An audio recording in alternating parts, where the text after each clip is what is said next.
Today, we'll be taking a look at a game that has resurrected one of our favourite co-op first-person shooters back from the dead.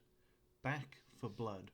Brought to us by Turtle Rock Studios, the creator of the original Left 4 Dead, to which this is being coined its spiritual successor. We find ourselves dropped into a post-apocalyptic North America, taken over by hordes of zombies. The player themselves is part of a group of veterans who have banded together and call themselves the Cleaners, although you'll soon find they leave places a lot messier than they were when they arrived. Right from the get-go, we notice that multiplayer is certainly a focus as you are dropped into a social hub where you can interact with NPCs to start missions, create decks, and if you really fancy it, challenge your friends to an impromptu boxing match. The hub also features a shooting range which allows the player to experiment with a large arsenal of weapons and attachments to find what works best for them. Getting into a campaign run was quick and easy using the social menus, and the team is auto-filled with other players, so you don't need to worry if you don't have a full squad.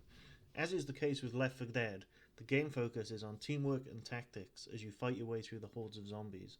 After all, you never want to be the one responsible for a team wipe. As you make your way through the well-crafted environment to do an excellent job of building atmosphere and tension, you'll encounter the Special Infected, of which there are many in the game, each offering its own unique problem the player must learn to counter. Just a few of the Special Infected we encountered in the beta include the Exploder, which from the name I'm sure you can guess will explode if the player gets too close.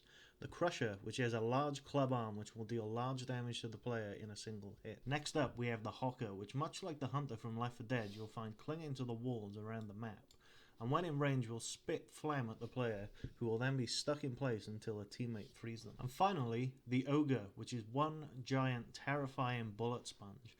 Fortunately they are slow and have multiple crit spots, but don't get complacent. When in range they can grab the player and throw them across the map, dealing massive damage. Back 4 Blood features a deck building system that allows the player to progressively level up their character as they progress through the campaign missions by increasing health points, stamina, and ammo capacity, to name a few. Initially, we had some concerns that the combination of microtransactions and the deck system may introduce a pay-to-win feel in the versus game mode, but it seems to have been confirmed that microtransactions will be largely reserved for cosmetic items. So we are definitely very excited to be picking up a copy of Back 4 Blood when it comes out on October the 12th. And for those of you playing on Xbox, it will be available on Game Pass on day one. And for those of you on PlayStation, it will be available at the PlayStation Store at $59.99, which is consistent with the current gen price point.